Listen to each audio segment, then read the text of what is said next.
Beginning transmission 121. Vader Down. File under Andy Wilson Month.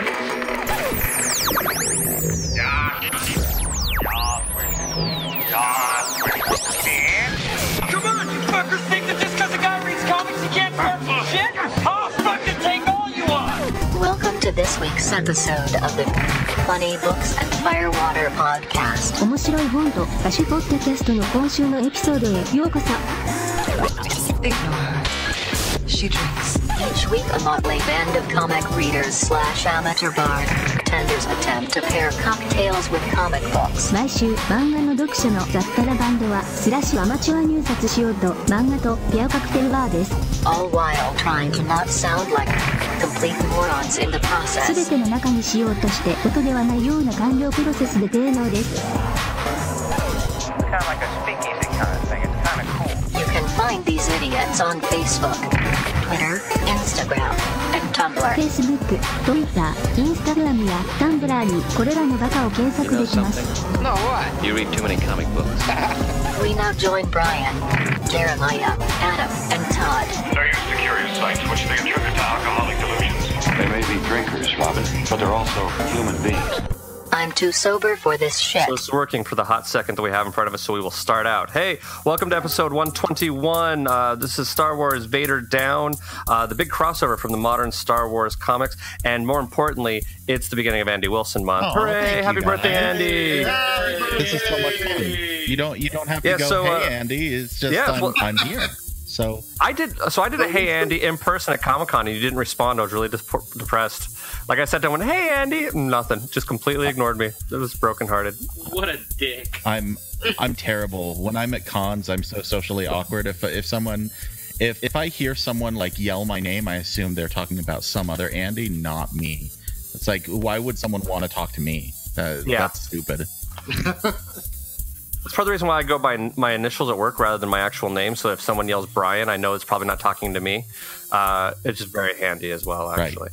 But then I'll start calling you BZ, and you look at me, and you're going, "What the hell, man?" No, it's this weird thing of like people who know me outside of work call me, Brian. And so like if actually I was dating a girl and she knew me from work, and so she called me BZ the entire time we're dating, and it always felt. Granted, we only dated for like 2 months, but still, it always felt like sort of like disconnected. You know what I mean? It was like she didn't actually know me. You know what I mean? It was very strange. Felt like work to date this girl. Well, it was just like it just like I guess just using my full name in a non-work context. Like that feels more of an intimacy thing. So it also gets really weird. Like people who I like went to school with, who I like work at the Lyric Theater with, sometimes they'll call me BZ as well, which is really strange. And so because like it's on my email and things like that, and that's just what they're used to hearing me go by. But it's also really handy because like if I'm wandering through a mall and I hear someone go, "Hey BZ," I'm like I automatically know that they know me from work. And so it's like okay. So even if I don't recognize who they are immediately, it's obviously somebody I work with or have worked with in the past. So. A little handy dandy little thing. More information than I normally ever give out about work, but that's okay. So before starting our Andy Wilson month, here's the deal for those of you who haven't been paying attention or haven't listened to all the episodes or whatever. So back in March, way back in the olden times of March, we did a March Madness where we had people submit all their suggestions. I was an asshole and completely didn't give all of Andy's suggestions that were wonderful that he sent to me to Meyer for him to pull them out of a hat. So since this is Andy's birthday month, we decided we're going to give him the entire month and he gets to pick all 4 books. And I read half of them so far, and he's picked very good books in my opinion so far, so I'm excited about this. So rolling forward, we will start out with introductions with the man of the month. We have Mr. Andy Wilson. Hi, everybody. I'm Andy Wilson. You can find me mostly reviewing movies, sometimes comics, TV, other stuff, over at graphicpolicy.com. You can sometimes hear me on the Bored as Hell podcast with Adam. Hi, Adam. Hi, Adam. We need to figure out a better schedule. We'll talk more about what's going on with that. But, coming soon, not just yet, but you will also be able to hear me soon on the Hall of Greatness. So I will go into that more once we get to the end of Andy Wilson month, because by then it will be working. And you're also the curator of the Geek Show podcast archives. Oh, yeah, that whole thing. Yeah, so for a birthday present for the Geek Show podcast for their 10-year anniversary, I'm like, someone should set up a website that has all their past episodes. And I said I could do that. So I did it with the help of Dr. Paul White and Travis the Pie Man Johnson, and we put them all up, and there they go. So, yeah, I built that, but I did not do any of the content whatsoever. But hey to Geek Show. The other half of Bored as Hell, we have Mr. Adam. Hey, what's up? It's me, Adam. I do stuff with Big Shiny Robot, and like I said, we're figuring out Bored as Hell with Andy. Hi, Andy. Hey, Andy.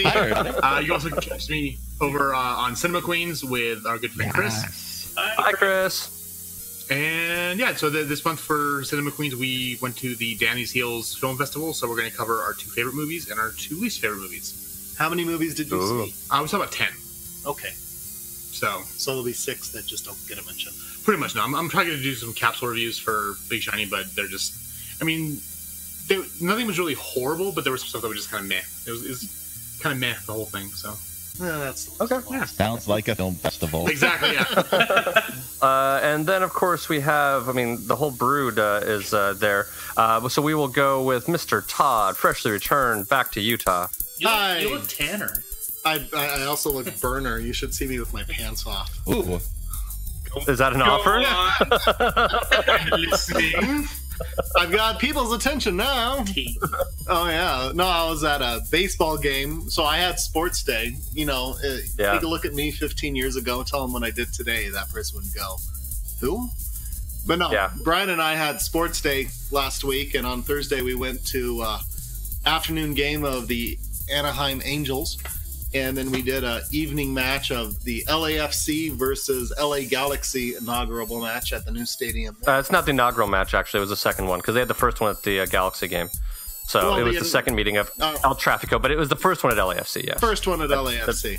So I had a very... Sports nerd! Did Beckham still play for the Galaxy? No, he's still an owner, though, but he hasn't played in like 5 or 6 years. See, this is how far out I am. And the only reason I know him is because of the movie. So there you go. Yeah. He's living high off the Spice Girls royalties. Yeah, he's actually, I think all that Spice Girls cash. I think he might have actually been the rich one out of the two of them after his career. He did pretty well for himself. I will say the cool thing of the LAFC game, and I'm sure they're not the only ones that done it, but their mascot's a hawk. And they brought out a hawk and they let it go, and it would fly and make big circles within the stadium and swoop down, and it did that 5 or 6 times. And it stole a small child. It really might have. It took it off and dropped it off in at the top of a volcano, and that's why we have a forest fire now. That's right. Like a liability issue. Who cleared that? I know, right? You know what? You offer up your child to the gods of soccer if you bring them into that stadium. That's how it goes. Anything goes. Part of the waiver. Yeah. And I also successfully, I bought an official jersey for LAFC. And it was cool. It was fun. But I've got a brother that's just this most flatlined, can't get a reaction out of him for anything. So I spent full price on a overpriced jersey. And I wore it in front of him for 2 days, and then he just looked at me and he went, "Todd, you're an RSL fan, damn it!" And that's when I texted Brian. We have success. But hi, I'm Todd. You can find me here on the Funny Books and Firewater podcast. I also do English Class Hooligans with my better half, Amy. Hi, Amy. Along with our producer and host, cat wrangler here, Brian. Hi, Brian. Hey, Brian. Oh, I only talked to myself. That's the podcast we can tell our parents about. And true, which I still need to edit the most recent episode and put it out. So hopefully it's out by the time this one comes out. It'll be another lost episode. What's the next episode? What's your next book? The next one to come out, we just recorded Macbeth, the Scottish play from... The Scottish play. Yes, we cheated. I sound designed it, and I dragged Todd and Amy to opening night with me. So, because having sound designed it, I read it about 5 or 6 times. And I don't know if they read it or not. I'm sure they have read it in the past, but it saved them having to reread it. It really was helpful, but it was a lot of fun. We talked about that one for a long time. And we did. We went on for a while. It was great fun. Yeah. You're great fun. I am great fun. Thank you. I'm glad people your pants are off. Yeah, exactly. I was gonna. You should see him with his pants on. By the prickings in my thumbs. Yeah, I've got these stripes. I've got like headlights as my knees because my shorts were just a bit short at the LA game at the Angels game, and so I've got the top of my knees are burnt. and then where I was wearing my sandals. That sounds awful. It is. And where I was wearing the sandals, the top of my feet are burnt in squares on there, and I'm like, yeah, that's vacation. Yeah, that's me. Okay. Could be worse. I took Kat and Jimmy Martin from Geek Show, speaking of Geek Show, to Disneyland the other day. And Jimmy and Kat apparently thought it would be an okay idea to wear Vans without socks and wander around a theme park all day, and new Vans at that have not been worn out.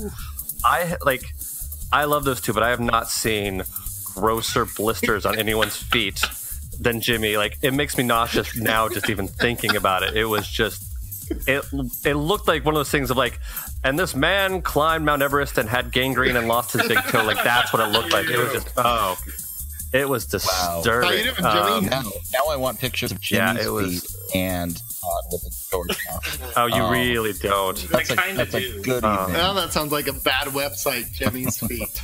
Rule 34. Yeah, no, it was disturbing.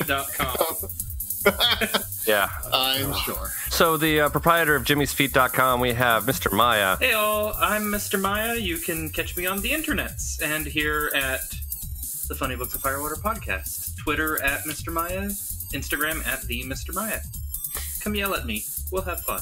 And since you're a cat lover, I will let you know that my cat got its stitches out today. It no longer has to wear the cone of shame. However, I still have the small cone of shame with me, and I'm seriously tempted on putting it on my Yoda figurine. I thought it'd be really funny to have Yoda have the cone of shame on. Yoda figurine, is that another name for your dick? No. My Yoda figurine. I got one of those like little Yodas that like if you turn it on, you can talk to it, and it will teach you like a lightsaber dueling move and things like that. Like it roams around and whatever. It annoys the shit out of the dog. It's actually pretty entertaining that way. I'm not sure it took. You should get your cat spayed again. Third time's the charm. No, you Third time. They say third's the charm. Sure. If you put it on Yoda, though, you need to like draw on stitches and a scar somewhere to justify the cone of shame. You can say it was like a lightsaber battle that went wrong. There you go. You never know if if I had a Chewbacca figurine, it would actually be kind of perfect. Like Chewbacca and a cone of shame would be amazing. In fact, maybe I'll have Cat Martin paint that for me. Maybe that's what I want. Quit trying to lick your balls where they used to be. Exactly. No. Is that too weird of a request for Cat Martin to paint onto something for me? Totally Chewbacca with a cone. She would do it in a heartbeat. Dude, the strangest thing I ever saw the request is I was with Adam and we went to some festival at the Gallivan Center. It was Craft Lake City. Craft Lake City. And this couple came up and says, I've got these giant snails. And they showed pictures of these snails, and like the footprint of these snails the snail body would fill up the entire hand sitting on there. It was just huge. And with all these pictures, it just had Cat heaving in her mouth a little bit going. She did that one too. Yeah, I bet she did. Yeah, she did. So yeah. I'll show you the David Bowie she made me. Yes. Okay, cool. All right. And I have a Cat Martin original where she took characters from Five Nights at Freddy's and put it on this great like ancient Roman painting that she had. It's hanging in my daughter's room. She absolutely loves it. Cat Martin artist at Etsy. Is that where you go check it out? Plug for Cat Martin. Go buy her. That's right. Go buy her shit. Yeah, her actual name of the thing is Altered Landscapes. So you might be able to find under Etsy shop under Altered Landscapes. Yes. There you go. Yeah. Yeah, she also has an Instagram account and a bunch of stuff that way too. I have for Christmas last year, or maybe 2 years ago. No, it was 2 years ago. I had her do the Benedict Cumberbatch Sherlock Holmes and Watson, like the British BBC version. I had her do a portrait of those two that I gave to my wife because she's a big BBC Sherlock Holmes fan. Did you have them kiss? So. No, now I'm thinking I wish I would have. No, Kat's been offering to, because I've hooked her up on a bunch of different things, and she's been like, I need to do an original for you. And I was like, oh, I'm trying to figure out what I want. You know what I mean? Because like she has stuff out there that I have a bunch of prints of that I love, but if I'm going to do something original for me, I want something that she definitely hasn't been asked for before. So I keep kind of racking my brain as to what I want. So I'm working on that. But and hey, I'm Brian. I'm a sound designer based out of Southern California. By the time this comes out, I think all my shows are done in lyrics. So, until next year, if I don't have a diva fit and quit, which Todd was there for me having the closest thing to diva fit that I've ever had. I got the review. Here's the thing, and as a testament to Andy and Adam, I firmly believe that good criticism is beneficial to art. I know it's not necessarily a popular opinion, but I believe that having good critics is actually a beneficial thing to press the art forward, because art for art's sake is fine, but you need someone to sit there and kind of help differentiate and maybe point out potential issues. At least an educated, knowledgeable eye and ear to sit there and say, this is where it was successful, this is where it was not. I think it helps everyone learn from it and helps push the art forward. You know what I mean? Sometimes the art can be more progressive than the critics at the time are aware of. And that's one of the things is, like, people always like to point out the movies or the books that were not popular in their own time and then somehow over time became more popular, but that's a whole other different issue. And I'm reading a full different book on it, which we can discuss later. But the critics in the small town in Utah are shit. And it makes me insane. Like, I did sound design that I am probably one of the proudest sound designs I've ever been in my entire life. I put in so much cool shit into that design. And it is not a subtle design. Like, it is out there. Like, it is definitely like, there is a sound design, god damn it, like, huge. And not even mentioned in the review. And the review was more of like one of those like junior high school reviews of like, and so-and-so was in it, and so-and-so was in it, and so-and-so was in it. And you were there? Yeah, oh my, it just made me insane. And then, of course, on top of that, so like, okay, fine. The theater's going to even promote bad criticism, even if because it promotes the theater, they're going to promote that, fine. But then they put up a photo of from the show, and they mention every design discipline except for me. And I'm like, dude. Ooh. If you mention all of them, if you even mention the props designer and don't mention the sound designer, I get that I'm not in the photo, but if you're mentioning every designer and their cousin and don't mention the sound designer, I'm a little annoyed, especially because I know I'm probably one of the most expensive people they have, but whatever. Anyway, there's the end of my rant for right now. We'll get into something else. Don't you know who I am? Yeah. So that's a close. Todd witnessed that diva fit. I felt I held it together pretty well, but I know you really did. But you've known me for a very long time. You probably could tell how pissed off I really was. You were, and then you got like, "Oh, fix it," because you were texting someone going, "Dude, not cool." And he's like, "Yeah, okay." And then they only fixed it on one post. Anyway, it's a totally different issue. We won't get into it. But so yeah.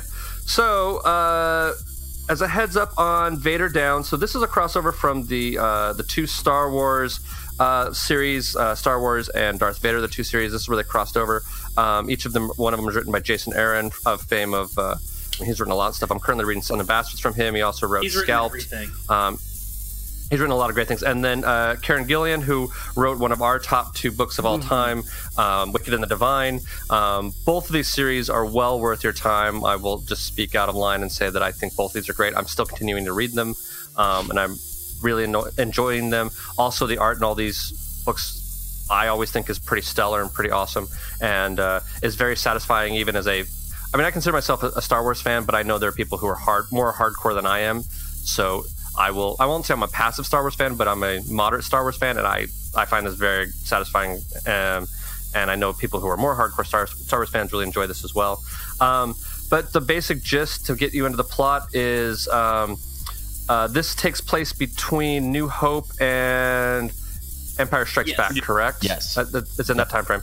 And so Vader doesn't know that, or Luke doesn't know that Vader's his dad yet, so we haven't gotten to that spoiler alert territory. Those movies are very, very old, so if you don't know that already and you're listening to this podcast, I apologize. I've just spoiled that for you. What? I know, right? And then the other thing you need to know is, so these are the adventures that follow them there, and Darth Vader is currently on the lookout for Luke Skywalker, and he, at the very, very beginning of this book, not spoiling anything, he believes he has information and found out where he and the rebels are, and he is going after Luke Skywalker.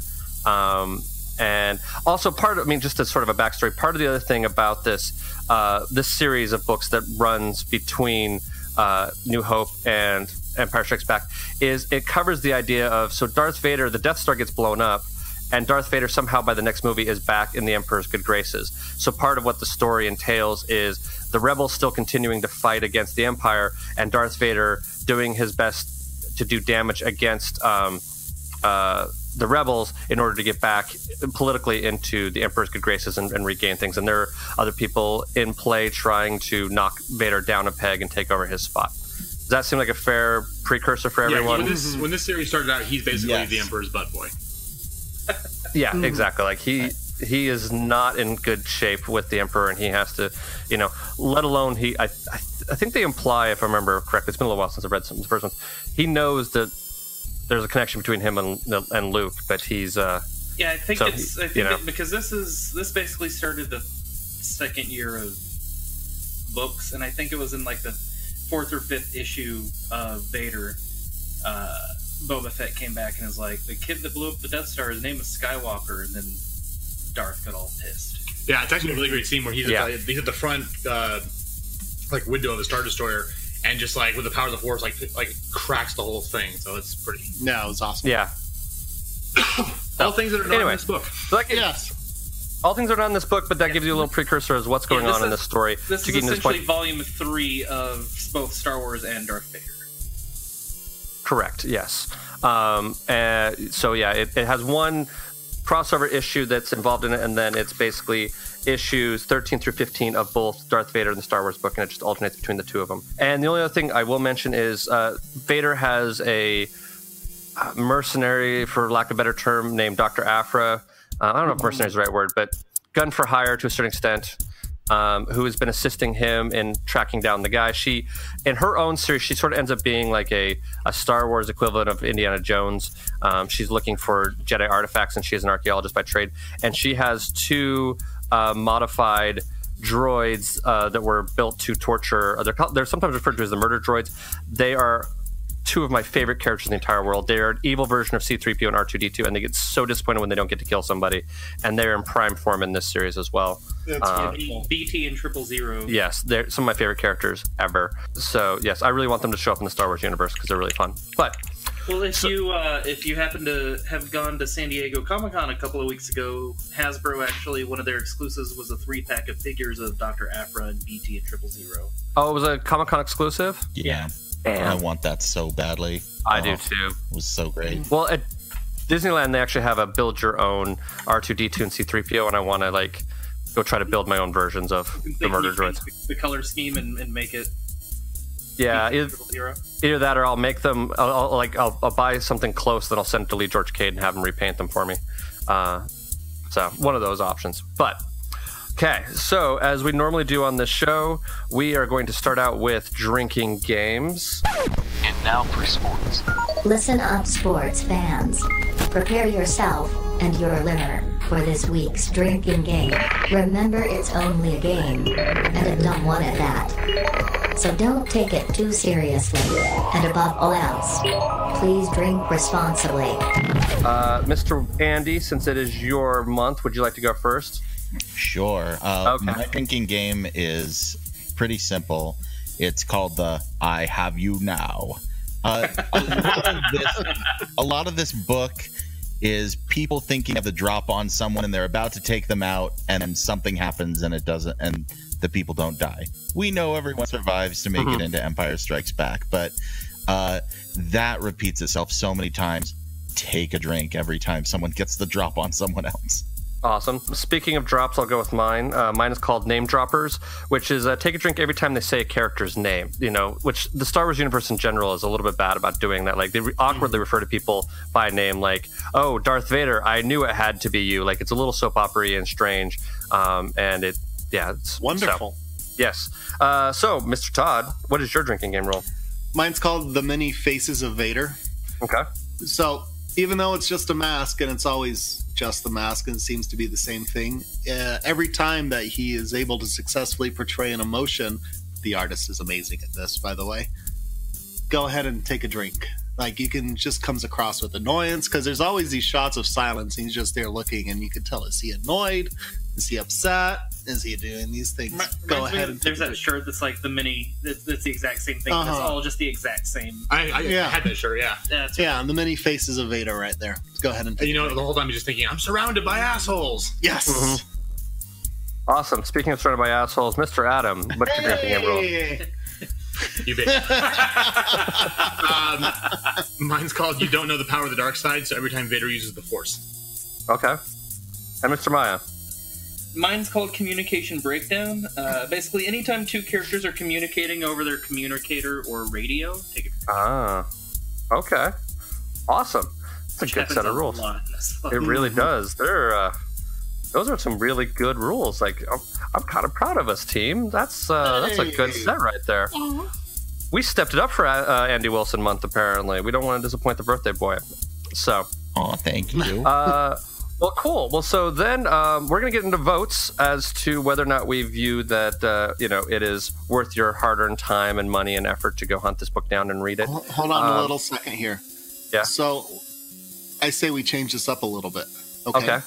So on the count of 3, so it's 1, 2, 3, then you says, let's all just give our answer at the end of count of 3. And I have a feeling this is going to go some way. Okay. Yeah, we're gonna do this 2 ways then. Okay, so we're gonna do it Todd's way first, and then I'll have a secondary question afterwards. All right. How does that sound? Okay. So on the count of 3, do we all yes or no? Is this worth your time and money and whatever? Ready? 1, 2, 3. Yes. Yes. No, I just get a yes. Of course. Okay. So question number 2 then becomes: do you feel that you need to have read the previous issues in order to appreciate this book on its own? So, everybody got that question? Everybody got their answer? Yeah. Does that make sense, everybody? Yeah. Okay. Okay, cool. So on the count of 3, we'll all do that, and then if there's a dissenting or a different one, we'll fight about it. So, No. Okay, 1, 2, 3. No. Okay. And to justify that, since it's not needed to justify that, they do the yellow crawl at the beginning of the book. So a lot of the information I already just gave you is coming out of that anyway. They'll tell you all that information, because it's been a while since I've read all the books, and I came back and reread this, not remembering the full story from beforehand. I have like little bits of memory from it, but still able to completely enjoy and appreciate this book on its own. So cool. I like that new methodology, Todd. I'm appreciative of it. That might be helpful. We're gonna have to keep trying that. So cool. Does anybody else have anything, other forewarnings before we take our little break? No, I don't think so. No, not really. No. Cool. No. We can argue over that terrible scene if you would like.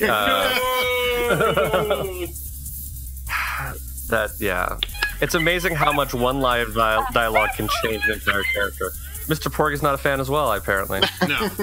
I will say, I don't want to spoil this, but it kind of reminds me of the Porg, like at least some of the jokes we've done with the Porg, where there's a point in time where 000 is marveled at what a dirty mouth R2-D2 has.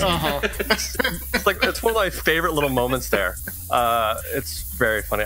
Who knew that R2 was a dirty little sailor, but anyway, cool. So we're going to take a break. We'll play our little ditty for our intermission. We're also going to play an ad for another show on the Hello Sweetie Podcast Network. I don't know which one it is this month, so it'll be a surprise. It's the first week of the month, so hooray. Adam will have to tell me which one I have to play here. I got to find that out, too, because I just put it up on Cinema Queens, too. So okay. Well, so another fine podcast of some kind that we're sisters in the same family of some kind. We're on the same network. It's all a big happy family thing. So, enjoy that, and then we will be back after all of that. If you have yet to read this week's book and would like to read it now, press pause. Go ahead. We'll wait. Hi, we're Rebecca and Charity. We get together every once in a while to talk about food and our mental health journeys. Join us on Spoonful of Podcast as we discuss such compelling subjects as cinnamon rolls, depression, European Twinkies, ADHD, what's a kolashi, and more. Tune in every 2 weeks to follow along with the tasty podcast for the healthily mental. Subscribe on iTunes or wherever you get your podcasts to hear us every other week. A proud member of the Hello Sweetie Podcast Network. Mr. Andy, since this is your favorite or your choice, would you like to give us a brief summary as to the plot? It doesn't have to be terribly in detail, just a little bit of what's going on, or I can do it, or whatever. Sure, no, I'm happy to do it. Yeah, Vader is looking for Luke Skywalker. He knows that will help him get back in the Emperor's good graces. Dr. Aphra rings him up and says, hey, I found out where he is. He's on this planet. Vader heads there. And guess what? There's a giant rebel fleet there, and Vader just starts blowing the crap out of every single X-wing that comes at him until Luke's like, oh, that's Vader, goes on a kamikaze run against him. They both crash on the planet, and then Princess Leia's like, oh, Vader's down. Every single force that we have, converge on that point and go take him out. This is our one chance. And wackiness ensues. Yeah. And it just becomes a free-for-all between a bunch of people. And some other characters show up near the end. to make it even more interesting. Should I even go into that, or you can if you want? I mean, we've done the spoiler announce. I mean, otherwise we can just jump into conversation. If it comes up, it comes up. Yeah, let's just do that, because I think that's the basics, and it's a really simple book, and I just thought really a great payoff and a great arc for most of the characters. Everyone kind of starts in one place, ends in another, and I just loved that. I thought that was great. Everybody has sort of something going on. Everyone has something kind of interesting going on. This, in my opinion, is probably the height of the enjoyment I have so far of 000, of him, just so excited about all the people he's going to get to torture. Like, it's like a kid at Christmas of I'm going to get to kill all these people. It's going to be awesome. Which they are. I like Dr. Aphra as well, but those two droids are two of my favorite characters in the new series. I don't know. I mean, does anybody have any thoughts that they want to jump out at? My favorite line from the whole book, it's when, Vader is down on the planet and people's like, oh, we're coming to get you. And he's like, all I am surrounded by is fear and dead men. That was one of the most badass moments I think I have ever read. Yeah. He's just there, and it's he's like a kid in the candy shop going, finally, I get to stretch my legs and have a good time here. Thinking of James Earl Jones saying that line makes that line even all the cooler. So awesome. And then thinking of Hayden Christensen behind the mask makes me go, really? I don't really see that guy saying that. Well, yeah, but it's better than the crusty old man at the end of Jedi. So I mean, it's take your pick, I guess. Sure. Actually, that's one of my favorite moments in Mallrats. Yep. Where the gay guy's up there, the gay black guy's talking about Darth Vader. Oh, chasing Amy. Chasing Amy. Yeah, or chasing Amy. Right. Pull up his mask, and he's an old white dude. He just goes up and pulls out his gun. The blackest man in the galaxy. Yeah. That's where the What's a Nubian comes from, actually. Yep. Oh, yeah.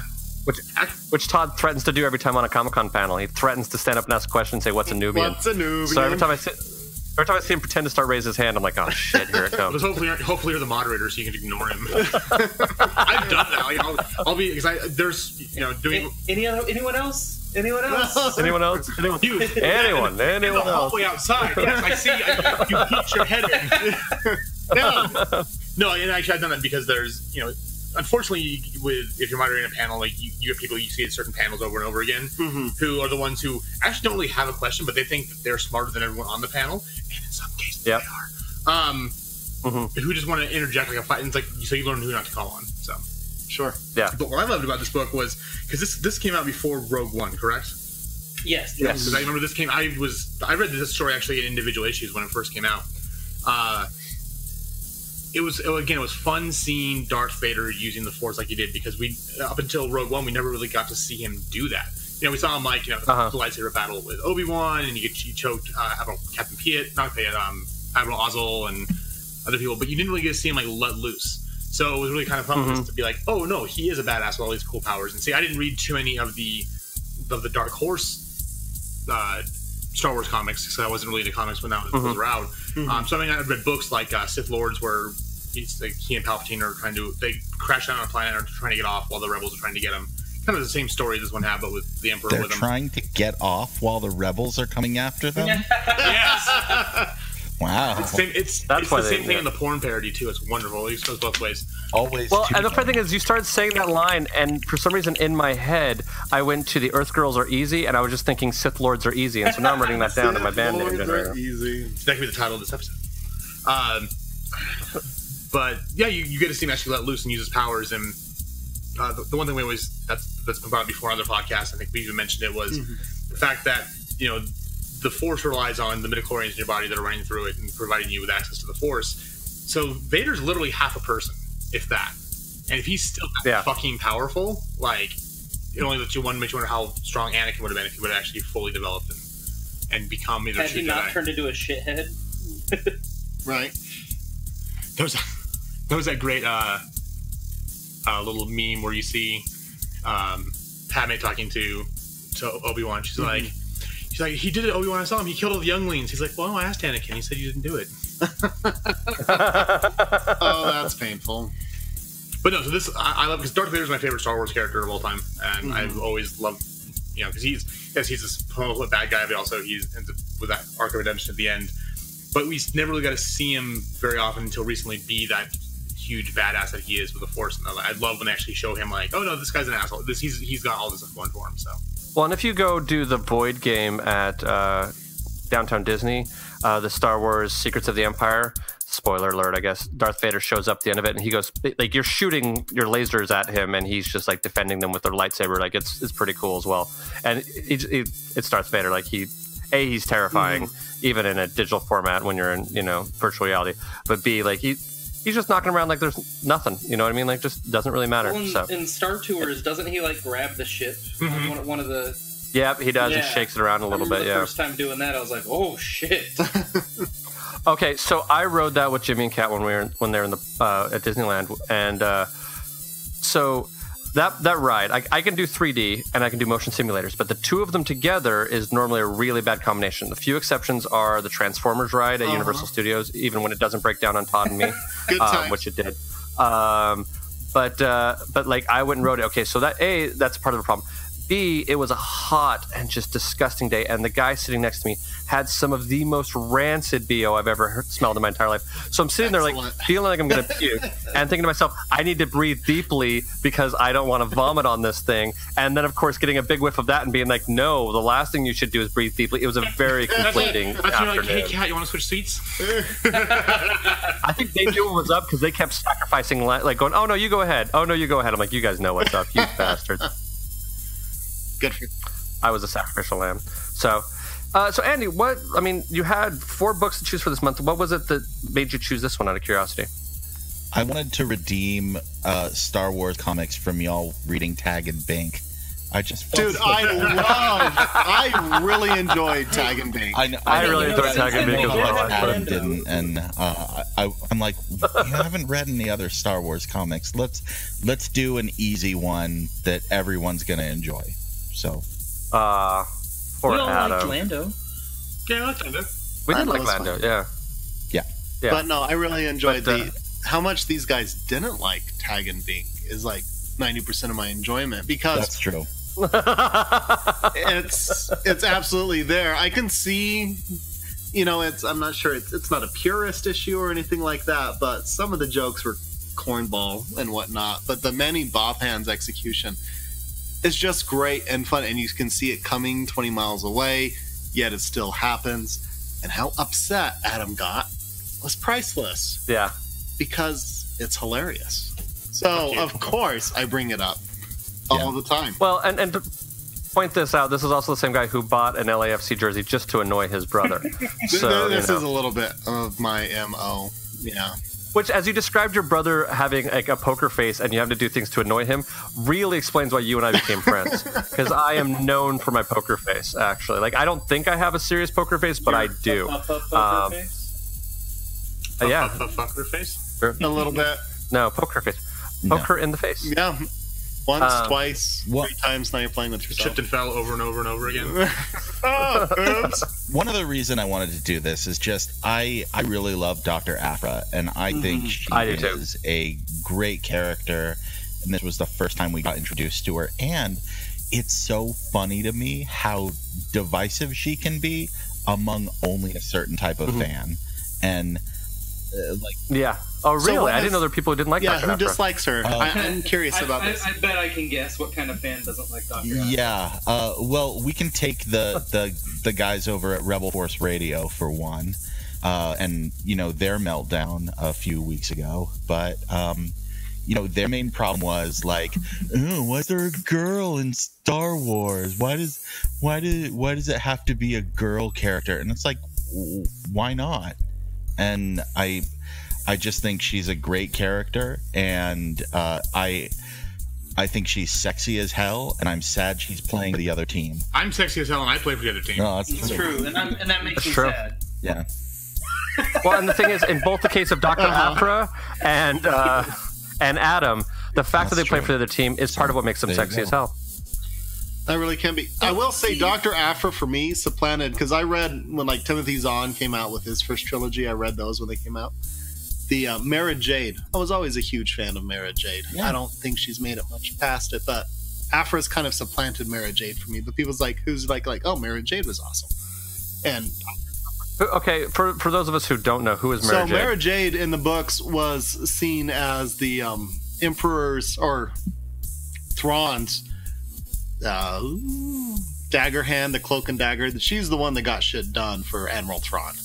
So she was she was basically the hand of the king from Game of Thrones. Yeah, she was less so. So the hand of the king was really like the voice of the king. So Mara Jade was the behind the scenes, my secret assassin, my master of spice kind of a deal. But she was fantastic, and she and Luke had an interesting relationship going on. They got married eventually. And got married.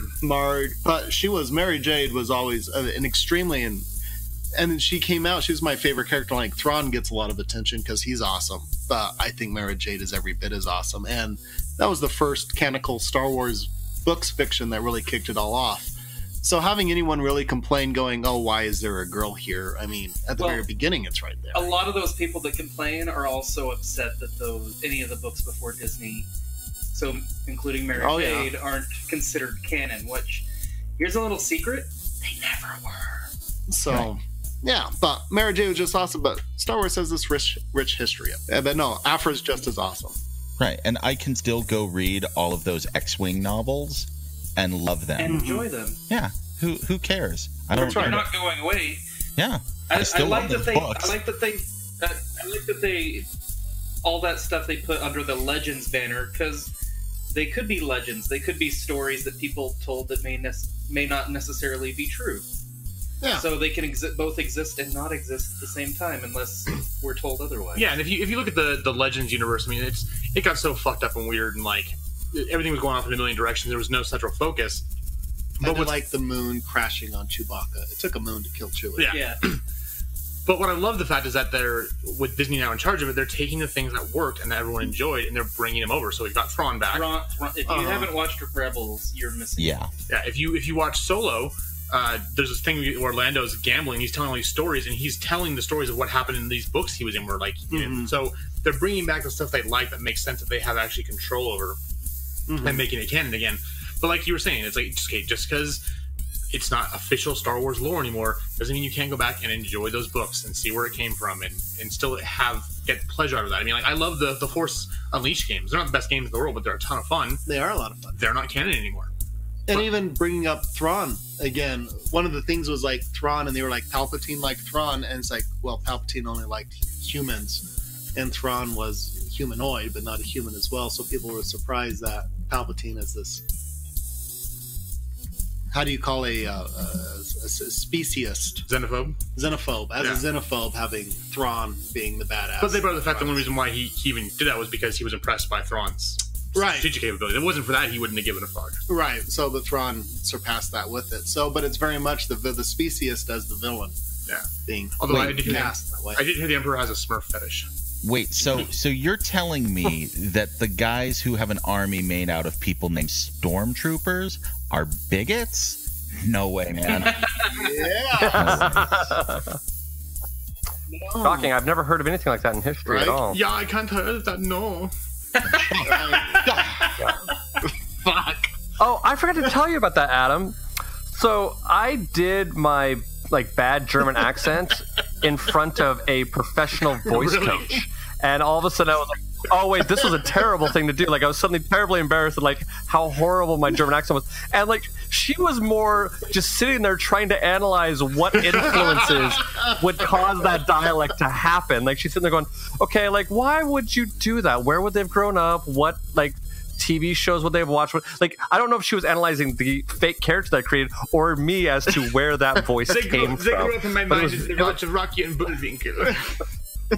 Or something. It was very weird, but I did that for a hot second, and then I was like, "Oh wait, this is a really bad idea." Hey, Andy. Yes. I got a question for you. Do you? Maybe this is just me. I was going to see if you get the same vibe because of Dr. Aphra's technical skills. Do you get sort of a Kaylee from Firefly vibe off of her, but an evil version of it, or is that just me? Yeah, totally. But what you were saying earlier about being kind of an evil Indiana Jones. I mean, I think that was That was spot on. And my favorite part of the book was actually, going back to my drinking game of I've got the drop on you. Han Solo's got the drop on her. She's got the drop on him.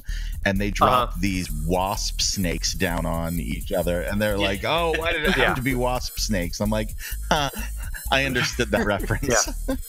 Well, the funny thing is that it's both her and Indiana Jones as well, because it's Harrison Ford, which is kind of awesome as well. Exactly. So I felt that was a nice little moment. But yeah, she's kind of a wunderkind. She's able to, fix stuff, do stuff, which again I think might be one of the reasons why haters hate on her. Like, how can you have a girl who's good at stuff? She's a Mary Sue. Yeah, Luke Skywalker's a Mary Sue. He's the only one who's allowed. So yeah, it's a Matty Mike. Anyway, so I think she's great, and but I like that, and I love Kaylee. So there we go. I mean to say, I'm all for a woman who can fix my car. In fact, I dated one at one point in time. It was very handy. I had a flat tire, and she fixed my flat tire for me. And police officer pulled up behind us because we just had a flat tire off the side of the road. And as he saw her fixing my tire, he goes, "You should hold on to that one." I didn't, but it was really funny that a cop said that I should. So it was pretty funny. Yeah. Anyway, well, cool. So who has cocktails for this guy? I do. Okay. What is your cocktail, Mr. Adam? Okay, so mine is called Murderbot, off of our two favorite little robots. And it's kind of a take on a pina colada, but a little more fucked up. So you take 2.5 ounces of dark rum, 2.5 ounces of amaretto, 1 ounce of coconut cream, 6 ounces of pineapple juice, a tiny splash of milk, and some crushed ice. Put it all in a blender, blend it till it's nice and smooth, adding more ice so for the consistency you want. You pour it into a hurricane glass, and you float 1.5 ounces of Bacardi 151 on top of that. And that will murder you. That will murder you. I'm going to throw mine out because I don't know if we've used this before on the show, but it seems oddly familiar, but I'm just going to throw it out there anyway. Mine is called the Death Star. Anybody else have a Death Star? No, but there's a really good Mexican place that has one. Yes, there is. Mm-hmm. Oh, really? Okay. You only order one. I've been there. Chihuahua. I'm always surprised, how are they allowed to bring out a drink this big in this state? I don't know. It's a real question I have. They've been doing it for years, so I figured if it was a problem, something would have been addressed. Happened, yeah, sure. Or something. Okay, so it is 1 ounce of Jägermeister, 1 ounce of Gentleman Jack Tennessee whiskey, 1 ounce of Grey Goose, 1 ounce of Triple Sec, 2 ounces of sour mix, and 2 ounces of Coca-Cola. It's essentially Long Island iced tea, but and then you add all the ingredients into a Collins glass of rice and you stir, and you garnish with a straw if you really feel the need, but you don't have to put in the straw if you don't want to. If you're not in California or bendy straw. Yeah. A bendy straw, yeah, and even in California, it's gonna be hard to find straws here in the future. So, okay, well, Mr. Todd, do you have a cocktail for us? I do. I'm calling it the Alderaan Sunburn. Okay. You bitch. Really, what this is for? It's for Darth Vader to be enjoying after the events of Vader Down, and it's just a amplified version of a tequila sunrise, because after that workout he needs something to enjoy, and Desert Planet, all that. So it's 4 ounces of tequila, 4 ounces of OJ, half ounce of grenadine. You just put that in a highball glass, and you put ice cubes in it. So you add in the tequila OJ initially together, stir it around. Au jus. You just not au jus. No. Just swirl it around with a spoon, and then you just slowly on the edge you put in the grenadine, so it slips to the very bottom of the drink, and then it slowly works its way back up again. So you kind of have this red rising in the OJ, and it's like a cool sunburn. So yeah, and then you can garnish with the orange and a maraschino cherry. So it's just kind of a amped up tequila sunrise. So speaking of alcoholic orange juice, there's an episode of The Office where Michael is being a bartender at a party, and he mixes orange juice and vodka, aka a screwdriver. Right. And he gives it, and he goes, so he gives it to Jim Halpert, and he's like, oh, so what? And Jim asks him, what do you call it? He goes, I call it an orange vodka juice. And he goes, wow, it's really tasty. I'm surprised no one's ever come up with it before. He goes, yeah, I know, right? So anyway, well, it's great things. Mr. Meyer, do you have a cocktail for us? Yeah, I have one that's called the Darth Vader. Okay. It's a half ounce of gin, half ounce of light rum, half ounce of white tequila, half ounce of triple sec, half ounce of vodka, 2 ounces of sour mix. Combine all those into a shaker, and shake it over ice into a Collins glass, and then fill the rest of the glass with Jaeger. So when it comes to Darth Vader and enjoying all these drinks, I just have this mental picture of like a port opening and a straw going in so you can slurp it through. See? And that's like the least badass thing. You know what? I think more along. Drink and you hit the.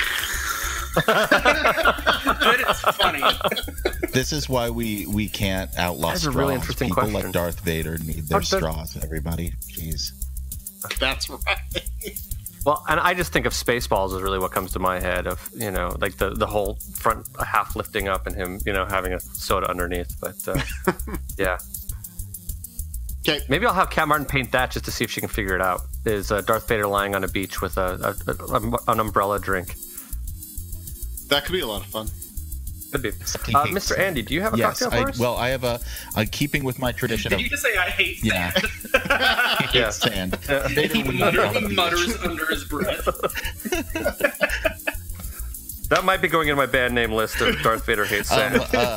Continuing with my tradition of mocktails, this just should be very tasty. Take 4 cups of watermelon, seeded, 4 tablespoons of sugar or simple syrup, the juice of 1 lime, a half cup of mint leaves, and 1 jalapeno, seeded and chopped. Blend that until smooth and then strain it. Then mix with soda water to taste. And yeah, you could probably throw some booze in there if you want to.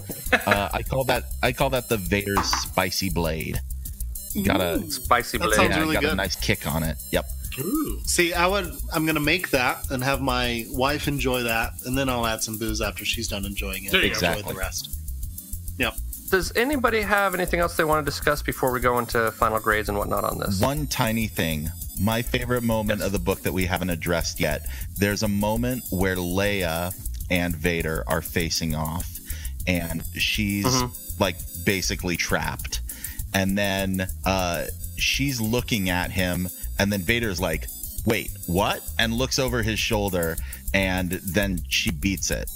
Did anyone else get what happened there? She used the Force. Yeah, she fucking used the Jedi mind trick on him.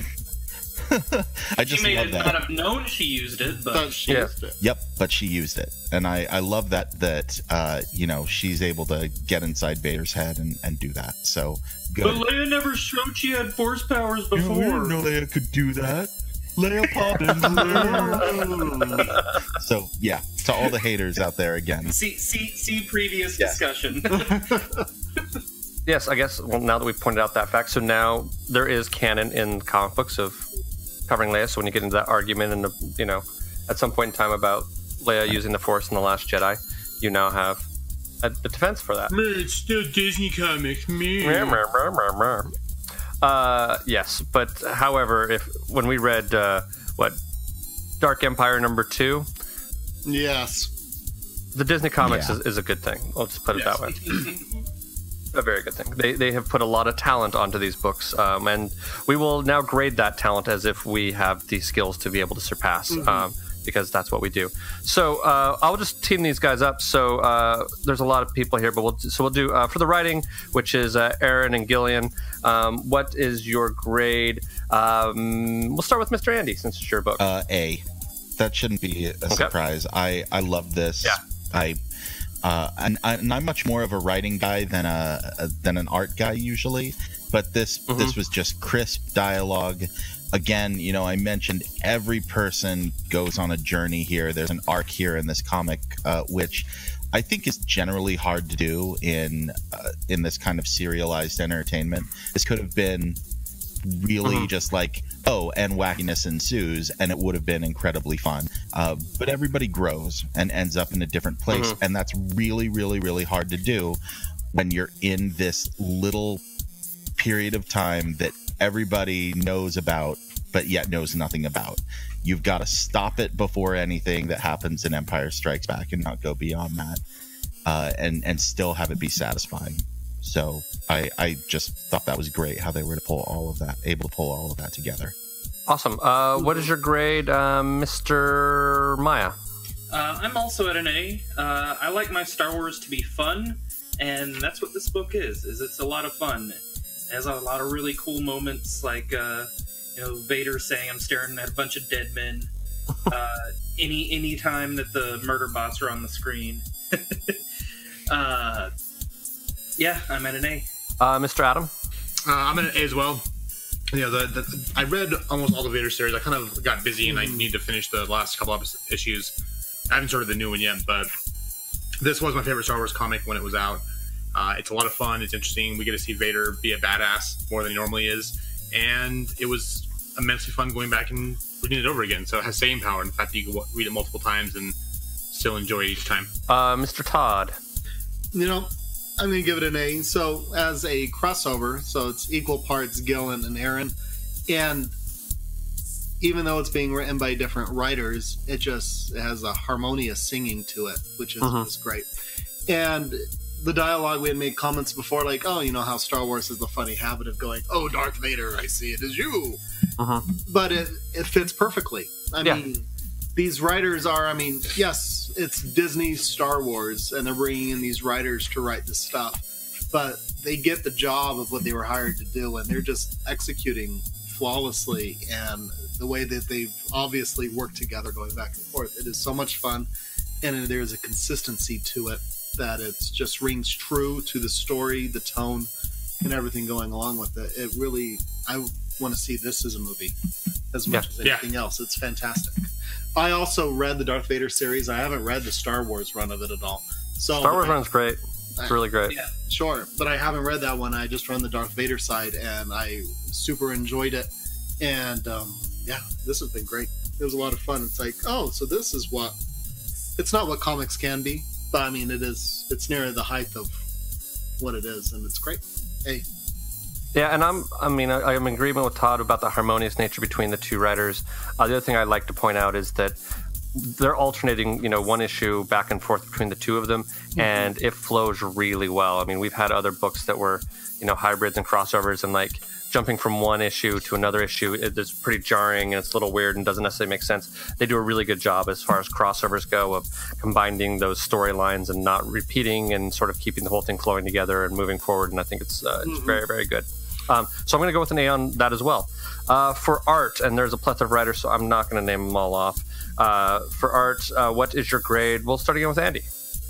Yeah, A again, my relatively uninformed opinion on this, but I like to see really cool big splash pages, and I got a bunch of those in here. It's like the second or third page when Vader pops out of hyperspace, and there's like 40, 50 X-Wings on there. There are 30. I actually counted them. It's three squads of 10, because he said there's 3 squads of 10. Squadrons. So freaking cool. I loved it. Yeah, I couldn't ask for anything more. It just felt like Star Wars, down to the feel of the planet and the movement of lightsabers, uses of shadow and dust and steam. Great. I love this. I thought it was awesome. Well, we'll continue on the same order we did before with Mr. Meyer. I'm going to be at an A. I love all the different artists in this. Mike Deodato and Salvador Larroca, they were, doing both the Star Wars and Vader books at the time. And they did a good job of, the characters actually looked like the characters, and the action was exhilarating and fun, and stuff blowed up, and yeah, I liked it a lot. A. Also, real quick, you were talking earlier, so that Kieran Gillen's run of Vader ended, and then they started a second Vader series that Charles Soule is doing now, and that takes place after Episode 3. But now Jason Aaron has left Star Wars, and guess who? Gillen took over Star Wars. Yeah, Kieran Gillen took over the Star Wars book. So yeah, because I have a trade with Gillen on it. So yeah. So Gillen writes Star Wars now. Yeah, it's still in that same family of writers that kind of started the Marvel stuff, and still pretty cool. Yeah. Mr. Adam. I'm in an A as well, pretty much for all the reasons they've already said. So I won't elaborate more. But it was a fun book to look at, interesting to read, and I love it. So. Well, Mr. Todd. In a lot of ways, what I said about the writers seems true for the art. And because with the art, it very much looks like Star Wars, but a lot of it also has the look and feel of some of those original movie posters as well. So it's got that combination. So it's like you have this picture book, not quite a movie posters, but darn near it, and it just captures the essence of Star Wars so well. These covers, the covers for these, and some of the alt covers were just spectacular. They absolutely are, and it's like these are some of those things. Like, yeah, I'd hang that up anywhere, and it's so much fun. So it's and the art's every bit as much as the writing being harmonious, the art's being harmonious. It's not jarring at all, jumping from Star Wars to Vader and back and forth. It's got a very smooth transition, and so you're having two artists just working and filling in and getting it out, and it is absolute top talent work going on here, and it's fantastic. So yeah, it's an A. And I'll agree with that. I also think that, as I know, I think it was Maya said he'd like to see a film of this comic, or maybe Todd did. I think because I don't think you could ever actually, film it now. Obviously, these actors are much older than they were. I think if you did an animated version in this art style, I think it would be spectacular. You know what I mean? Like if you could do a cartoon that looked like these drawings, it would be an amazing film, and I think it'd be a lot of fun. And you still use the voice talents for a lot of the characters. Which would be great. So so I'm also at an A. So I mean, Billy D can still voice younger Lando on Rebels. Yeah, Tara Strong for Dr. Aphra. If we're gonna do, Yes. Oh, that'd be a good call. I like that. That'd be awesome. Cool. And then so for overall grades, this is probably redundant and unnecessary, but we're gonna go through it anyway. Mr. Andy, what is your overall grade? A. We'll say Mr. Todd. We'll throw a little wrench into it. I've got many hands here, both of them, and I will stab you. And I will stab you with a Trump stick. And many with our hands all agree that this is just a AAA title, and it's great stuff. A. Cool.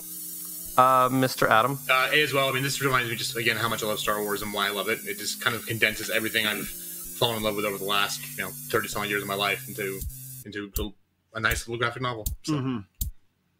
Cool. And Mr. Maya. Hey, it's the fonts. Yeah. Cool. And I'll sit there with everybody else as an A, like no brainer, no surprises there.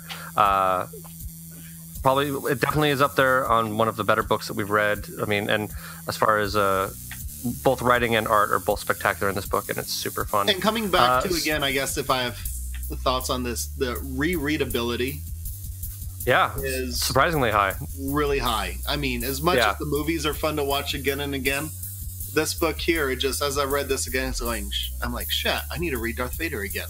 I have all this list of other stuff I should be reading or want to be reading. It's on my list to do, and what my eye goes is like, oh, I should read that again because it's just that awesome. Yeah, I was going to say, I think that it's a great entry point for anyone who wants to get into comics. It's like, well, what should I read? It's like, do you like Star Wars? Yeah, most people like Star Wars. Read this. It's very Star Wars. And then it's going to open up a lot of other lines for you to want to read other Star Wars comics. Maybe you pick up some Guardians of the Galaxy or some Green Lantern or something along with that if you want more space comics. And or yeah.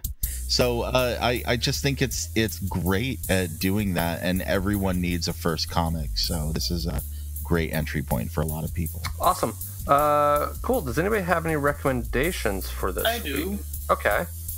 I'm gonna stay in the Star Wars camp here, and one of the first titles Marvel put out when they got the new license was a 5-issue miniseries called Princess Leia. Oh, that's a fun one, yeah. It's by Mark Waid and Terry Dodson, and it is basically, it starts right at the medal ceremony at the end of A New Hope, and it's Leia saying basically like, oh, everyone from Alderaan, like, we're a dying race now. So it's kind of her going through the galaxy, gathering up the rest of her people and then figuring out what to do going forward. Cool. Mr. Adam, do you have a recommendation? I am good for right now, no. Okay. Mr. Todd? As much as we enjoyed its Vader Down, it was a big crossover event. The Vader series itself, or even there's been 3 trades of Dr. Aphra as well, has come out. Those are absolutely all worth reading. So if you enjoyed this, read the Darth Vader run by Karen Gillan. So it's this and 4 other trades, I believe. And then there's 3 trades of Dr. Aphra, and it's just so much fun. So I would say that. Cool. Mr. Andy, do you have any recommendations? I do. This doesn't really tie into Star Wars that much, but if you have not yet seen the movie, sorry to bother you. Oh my gosh, I love that movie so much. I want someone to discuss this with Andy. I'm so excited. Okay, good. People need to go see this movie. It is messed up in all the right ways, and so good. It's like, it's just really hard to explain, other than it's just magical. Yes. Yeah, I have a friend of mine at work who is another film buff, and I made him go watch it because I'm like, I want someone to have seen this because I want to discuss it with somebody, but you can't really discuss this movie without spoiling it to a certain extent. Like, you can say what's in the trailers, but really to discuss this film, you have to go into greater depth. The only other thing, and you can verify if this statement is true or not, is I feel like it's the closest a modern film I've seen has come to a Terry Gilliam style movie. That's not Terry Gilliam, obviously. Agreed. You know? And yeah, and there's some Michelle Gondry in there for people who like that. I mean, they even call out Michelle Gondry. There's a stop motion animation piece in the middle of it that they say is by Michelle Gondry or something like that. Oh, really? Okay, like that's that. funny. And I'm like, oh, that's funny. I see what they're doing. It's just so interesting because it's rare to see a movie that is so unique and so different that really, really, really works. And it really does. When I discussed with a friend of mine, the only thing we had discussion about, and Andy, you and I can discuss this off air if we don't want to spoil it for everybody, is a little bit of a disagreement about the ending. Was they weren't necessarily a huge fan of it. I was kind of okay with it, but they didn't necessarily like the very, very ending of it. I loved it. I think it's gonzo in all the right ways that a film should be. Yes, gonzo. I agree with you. I think it's really bizarre. Their other discrepancy was when he briefly gets back with his girlfriend. He thinks that it was against her character to have done that. My opinion is she was kind of an artist and free thinking, and she kind of was going to do whatever she was going to do. But that was the only other discussion we really had about that film. But it's one of those movies. I think it actually has a very interesting political message to a certain extent. It's also just bizarre, and I was kind of surprised it didn't come out closer to Oscar season. Like it was one of those things where I was like, why was this not? I mean, but maybe they're trying to go the Get Out route and bring it out in the summer, and hopefully people remember it. But yeah, I think that's what they're trying to do. I mean, it came out at Sundance, and then it kind of played the festival circuit, and it got this summer release date, and it's been kind of building, and it's interesting. Like, this movie came out in a lot of places 5-6 weeks ago now, but it's finally on like almost 1,000 screens nationwide, which is pretty good. They keep expanding it. Because people keep wanting to see it as word of mouth builds. So it is weird. It's fun. Maybe fun isn't the right word. Well, no, it's messagey without feeling preachy. Yeah, but I don't often like talk at movies or vocalize anything when I'm in the theater. But there's that one moment when he goes behind the olive door, and I just went. Oh yeah. The fuck. Yeah. Oh yeah. Oh yeah. No, totally right there with you. You're like, holy shit, what's going on here? Right. It's also one of those things where it's a little bit like shocking. Like, holy shit, did this movie just go the direction I thought it did? But then they keep going that direction, and you're like, I don't know how I feel about this. This is really weird, but I'm kind of totally okay with it. You know what I mean? Like, it's very strange how that goes. Yeah. Right. Okay. Well, I'm jumping on to your recommendation because I totally forgot. I knew there was something I wanted to recommend. I'm so glad you brought that up because I've been wanting to recommend that as well. Because I loved that movie. I thought it was great. So that's fantastic. And I'm good. Now I have someone else I can discuss it with. You'll be getting text messages from me if nothing else. Well, cool. So that'll do it for this week. Next week, we are going to be reading March by John Lewis. Let's see. Andrew Aiden, I believe, co-wrote it with him. For those of you who don't know, we discussed it a little bit last week. John Lewis was a senator he is a senator. He actually was part of the civil rights movement with Martin Luther King Jr. and all that kind of thing. And for those of you who want more information on him, he was actually interviewed on the first episode of David Letterman's new TV show on Netflix. But this is an interesting story telling his journey. Basically, it's a comic book telling his journey, and there's some interesting things there. Anything else as a forewarning I should mention, Andy? It's gonna get political, so if you have sensitive snowflake ears, I'm fucking sorry. Yeah, probably true. And actually, there's an interesting thing in here that I have an odd personal connection to that we will discuss as well. A good, interesting book. I saw this and I was like, well, here comes Andy's political side, and I'm all for this. This will be great. So we'll be doing that next week. Does anybody else have anything, or are we good? I'm good. We're good. Good. Awesome. Well, cool. Thank you so much for listening to us, and we will see you next week as we continue Andy Wilson Month with March. And once again, thank you for joining us, Andy, and happy birthday. Yay! May the Force be with you, bitches. So that happened. Thank you for joining us for this week's episode. This band of knuckleheads will be back next week with a new episode.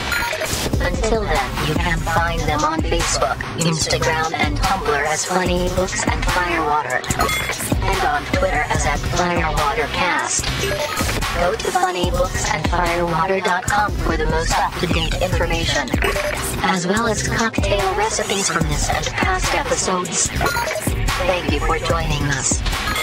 And until next week, support your local comic shop, tip your bartender well, and stay hydrated.